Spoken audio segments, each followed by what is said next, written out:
Pernah nggak sih ngerasa udah lakuin semuanya buat sehat? Diet udah diatur, olahraga rutin.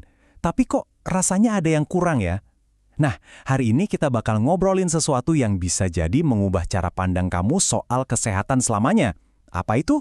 Konsep sehat holistik. Nah, ini dia nih pertanyaannya. Kamu udah coba makan sehat, olahraga juga rutin, tapi kok ujung-ujungnya masih capek, gampang stres, dan rasanya kayak ada yang nggak beres gitu. Pernah ngalamin? Kalau iya, tenang, kamu nggak sendirian. Ini pertanyaan yang umum banget. Soalnya gini, kebanyakan dari kita kan mikirnya kunci sehat itu ya cuma dua, jaga makan sama rajin olahraga. Ya, emang benar sih, dua hal itu penting banget. Tapi, ternyata itu baru sebagian kecil dari gambaran besarnya. Nah, ini dia nih game changernya. Riset-riset terbaru nunjukin kalau sehat yang sesungguhnya itu sifatnya holistik. Maksudnya gimana? Artinya kesehatan kita itu menyangkut keharmonisan antara tubuh, pikiran, dan bahkan lingkungan sosial kita. Semuanya nyambung. Oke, jadi yuk kita bahas lebih dalam lagi. Apa sih sebenarnya konsep sehat holistik ini? Siap-siap ya, karena ini benar-benar bisa mengubah cara kita mandang kesehatan. Gampangnya gini deh, kesehatan holistik itu ngelihat kita sebagai satu kesatuan yang utuh. Jadi bukan kayak mesin dengan onderdil-onderdil yang terpisah gitu. Enggak. Tubuh, pikiran, jiwa kita semuanya itu satu paket, saling nyambung dan nggak bisa dipisah-pisahin. Nah, konsep ini tuh punya 4 pilar utama yang saling ngunci satu sama lain.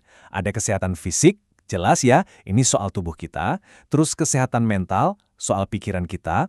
Lalu emosional, dan yang terakhir, ini nih yang sering banget kita lupain, yaitu koneksi sosial. Jadi, poin paling pentingnya tuh ini. Sehat itu bukan cuma berarti lagi nggak sakit. Bukan. Sehat itu lebih ke perasaan seimbang di semua area hidup kita. Nah, itu dia tujuan akhirnya. Balance. Oke, sekarang coba kita bedah satu-satu ya. Gimana pilar-pilar ini tuh kerja bareng buat bikin kita benar-benar sejahtera. Kita mulai dari yang paling kita kenal dulu deh. Pilar pertama, ini fondasinya banget. Ya jelas kesehatan fisik. Isinya ada 3 hal penting. Nutrisi seimbang, gerak badan yang rutin, dan yang super penting, istirahat sama tidur yang berkualitas buat nge-charge badan kita lagi. Tapi, kita balik lagi ke pertanyaan di awal tadi. Kalau semua yang fisik ini udah kita lakuin dengan benar, kok rasanya masih belum cukup juga ya? Kenapa masih aja suka ngerasa capek dan gak semangat? Jawabannya, simple tapi dalam banget. Karena kesehatan mental kita punya efek fisik yang luar biasa kuat. Dua hal ini nyambungnya erat banget, lebih erat dari yang mungkin kita kira selama ini. Nah, ini bagian yang seru. Gimana sih cara kerjanya di dalam tubuh kita? Gini, stres yang terus-terusan itu bisa bikin badan kita kebanjiran hormon stres. Hasilnya, sistem imun kita malah jadi lemah. Pikiran negatif itu bisa beneran muncul jadi sakit fisik loh. Dan emosi kita, wah, itu kayak dirijen yang ngatur koktail hormon di tubuh kita setiap detiknya. Dan ini ada fakta yang jujur agak ngeri sih. Ada penelitian yang bilang kalau stres jangka panjang itu bisa ningkatin resiko penyakit jantung, bahkan, dengerin ya, bahkan di orang yang rajin olahraga. Ini bukti nyata banget kan betapa pentingnya ngurusin pikiran kita, gak peduli seberapa fit badan kita. Tapi tunggu dulu, ini belum selesai. Masih ada satu kepingan puzzle lagi yang sering banget kita cuekin, padahal perannya itu krusial banget buat kesehatan kita secara total. Apa itu? Ini dia, kesehatan sosial dan lingkungan. Kita ini kan makhluk sosial ya, nah punya hubungan yang berkualitas, ngerasa didukung sama keluarga dan teman, itu bisa nurunin hormon stres kita secara drastis. Sebaliknya, kesepian atau hubungan yang toksik itu bisa jadi pemicu stres kronis yang bahayanya sama kayak pola makan yang hancur loh. Oke, kita udah tahu nih semua komponennya. Pertanyaan besarnya sekarang, terus gimana caranya nyatuin semua ini biar jadi seimbang di kehidupan sehari-hari? Yuk kita masuk ke langkah-langkah praktisnya.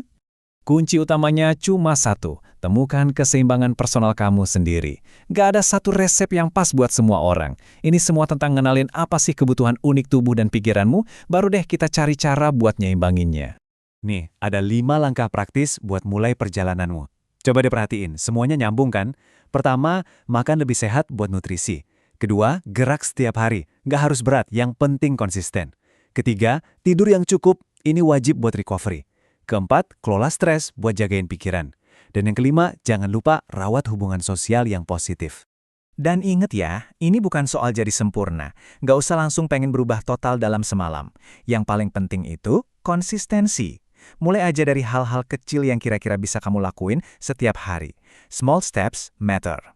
Jadi, inilah dia definisi sehat yang sesungguhnya, yaitu punya badan yang kuat, pikiran yang stabil dan jernih, emosi yang bisa dikelola dengan baik, dan didukung sama hubungan sosial yang sehat. Paket lengkap kan? Jadi, takeaway utama dari obrolan kita hari ini adalah semuanya itu nyambung. Kalau satu area lagi goyang, area lain pasti kena imbasnya. Begitu juga sebaliknya, saat kamu ngerawat satu aspek, sebenarnya kamu juga lagi ngerawat aspek lainnya. Nah, sebagai penutup, aku mau kasih kamu satu pertanyaan buat direnungin. Dari semua pilar yang tadi kita bahas, bagian mana sih yang paling susah buat kamu seimbangin saat ini? Apakah kesehatan fisik, kondisi mental, atau mungkin keseimbangan hidup kamu secara umum? Coba deh dipikirin. Karena sadar di mana tantangannya, itu udah jadi langkah pertama menuju kesehatan holistik yang sesungguhnya.